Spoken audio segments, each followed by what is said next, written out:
young people who want to come to the US, what advice would you give? I don't come.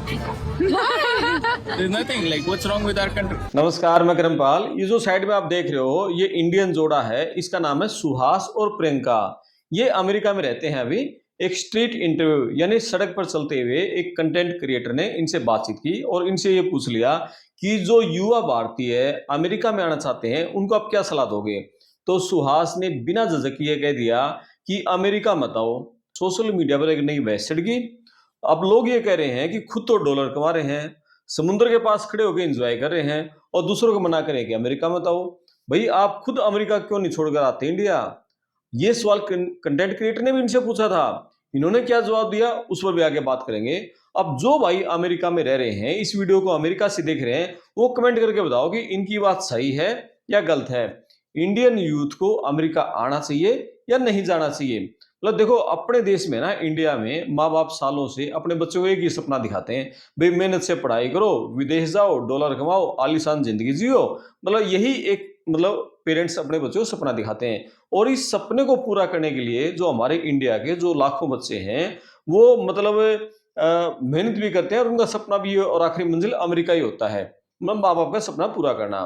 लेकिन क्या ये जो सपना है आज उतना ही सच और चमकदार है जितना पहले था।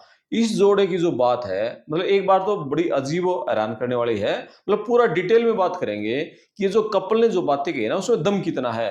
अमेरिका जाने के क्या मायने हैं आज के दिन में, और जो हमारे इंडियन इमिग्रेंट्स हैं उनको किन किन चुनौतियों का सामना करना पड़ रहा है वहां पर। इस स्ट्रीट इंटरव्यू में सुहास ये कहते हैं कि जब वे और प्रियंका सालों पहले अमेरिका आए थे, उस टाइम का भारत और आज का भारत दोनों बिल्कुल अलग हैं। उस टाइम इंडिया में जो बहुत अच्छी नौकरियां पाना, एक high standard standard of living, ठीक है ना, हाई लेवल का जो जीवन स्तर है वो बनाना और नए नए मौके तलाशना बहुत मुश्किल काम था।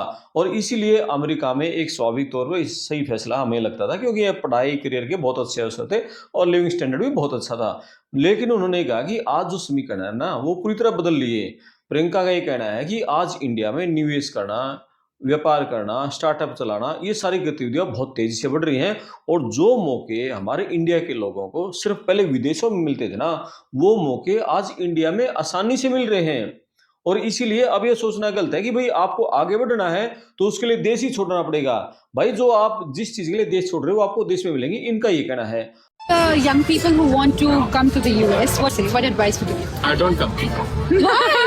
There's nothing like what's wrong with our country. Yeah, We came here because at that time India was very tough for us to crack into, because Okay. India was very difficult to land a good job, very difficult to have a good quality of life.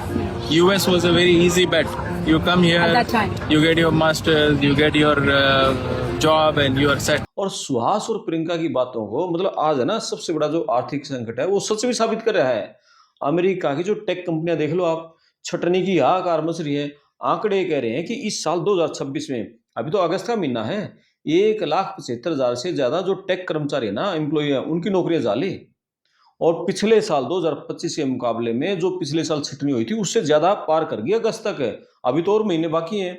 Meta, Amazon, Microsoft, Oracle, Cisco, जो बड़ी दिग्गज कंपनियां हैं लगातार छटनी कर रही हैं, कर्मचारियों को बाहर निकाल रहे हैं। ओरेकल जैसी कंपनी ने अपने बहुत बड़ी संख्या में कर्मचारियों को बाहर कर दिया, दफ्तर से बाहर कर दिए सारे, बहुत बड़ी संख्या में। और इस छटनी का सबसे बड़ा कारण पता है क्या? AI, artificial intelligence. लगातार इतना प्रभाव पड़ रहा है, कंपनियां अब तो इंसान की जगह एआई पे पैसा खर्च करने लग रही हैं, करोड़ों अरबों रुपए।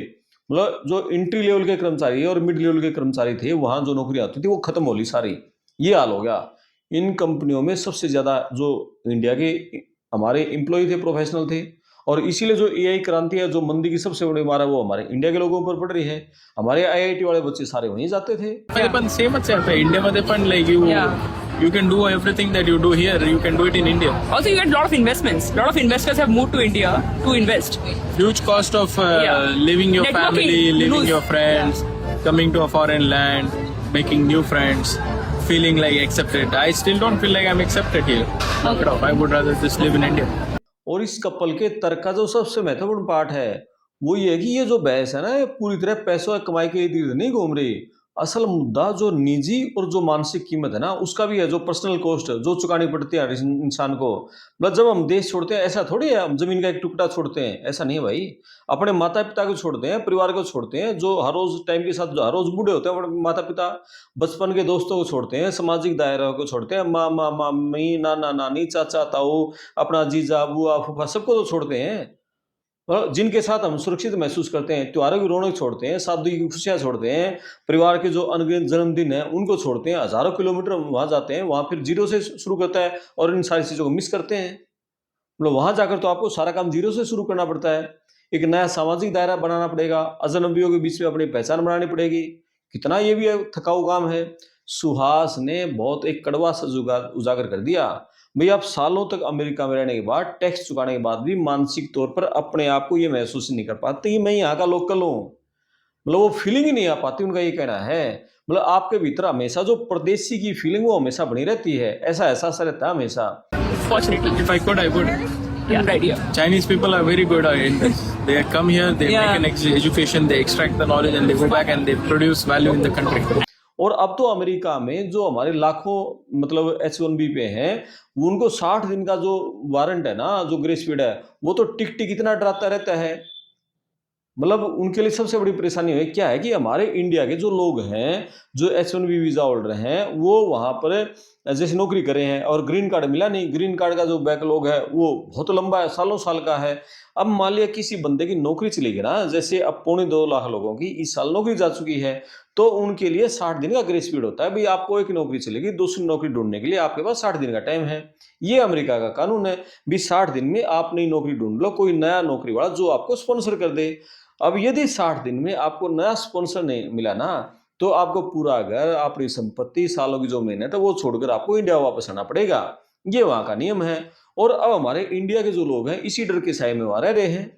मतलब कभी भी करियर में कितना बड़ा रिस्क आ जाएगा। और ग्रीन कार्ड का जो इंतजार है वो तो बहुत ही ज्यादा लंबा हो रहा है। अभी जो अमेरिका सरकार की जो एजेंसी है USCIS, उसका डाटा ये करेगा कि इंडियंस के लिए जो एम्प्लॉयमेंट बेस्ड जो ग्रीन कार्ड है उसका जो बैकलॉग है वो रिकॉर्ड स्तर पर पहुंच गया। पता नहीं कितने साल लग जाए उसमें, रिटायर भी हो जाएंगे लोग तब तक है। लाखों मतलब आवेदन फंसे हुए हैं उसमें तो। और इस हिसाब से जो ग्रीन कार्ड का इंतजार है, मैं कहूँ 50 साल 100 साल में भी नहीं मिल पाएगा। इसका सीधा मतलब ये है कि एक इंडियन पेशेवर अपनी आधी से ज्यादा जिंदगी सिर्फ एक अस्थायी वीजा H1B के वजह से काटने को मजबूर है अमेरिका में। And no matter how many years, right? They will do PhD, like 7 years PhD, but they'll go back. Oh, Indians are not very good in that. लेकिन यहाँ एक बहुत बड़ा विरोधाभास भी है। यदि इंडिया इतना ही अच्छा है तो लोग वापस क्यों नहीं आते अमेरिका से? इस पूरी चर्चा में एक बहुत जायज और सबसे बड़ा विरोधाभास ये भी सामने है। लोग अक्सर ये पूछते हैं, यदि अमेरिका में इतनी समस्याएं हैं और इंडिया में इतने ही ज्यादा अवसर हैं, तो सुहास और प्रियंका जैसे लोग खुद भारत वापस क्यों नहीं लौट आते? सुहास ने इसका जो जवाब दिया ना, वो भी आंखें खोलने वाला है। उन्होंने ये कहा कि अमेरिका में अपनी जिंदगी बसा चुके हैं वो। उन्होंने बाहर छोड़ने की जो भारी कीमत थी, वो भारी कीमत उन्होंने चुका दी है वो। अब यदि वो वापस भारत में आते हैं सब कुछ छोड़कर अमेरिका से, तो इंडिया में फिर उन्होंने एक नई जीरो से शुरुआत करनी पड़ेगी, यानी एक बड़ी कीमत और चुकानी पड़ेगी। इसलिए उनका मुद्दा ये नहीं है कि अमेरिका खराब देश है।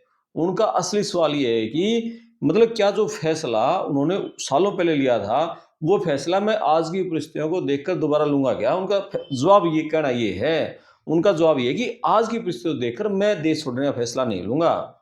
मतलब सुहास और प्रियंका की बातों में आज के समय के हिसाब से बहुत ज्यादा दम भी दिख रहा है। मतलब विदेश जाने का जो फैसला है वो केवल एक सामान्य गणित, सैलरी पैकेज, मतलब इसका हिस्सा नहीं है।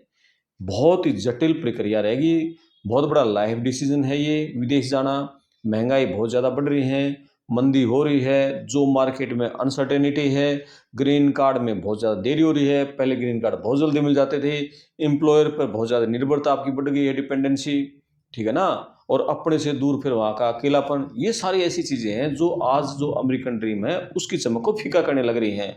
पुरानी पीढ़ी के लिए विदेश जाना शायद आगे बढ़ने का एकमात्र जरिया था, लेकिन जो आज की युवा पीढ़ी है, आज जो जेन जी है, उसके पास इंडिया में बहुत सारे रास्ते हैं, उनके पास बहुत सारे ऑप्शन हैं। वे देश में जाए रहें या विदेश जाएं, बाहर जाकर पढ़ाई करें, वापस लौट आएँ, अपने यहाँ इंडिया में रहकर वैश्विक स्तर पर कुछ भी खड़ा कर सकते हैं। अब तो दुनिया ग्लोबल हो चुकी है, ऑनलाइन इंटरनेट, इसके सारे बड़े बड़े बिजनेस चल रहे हैं।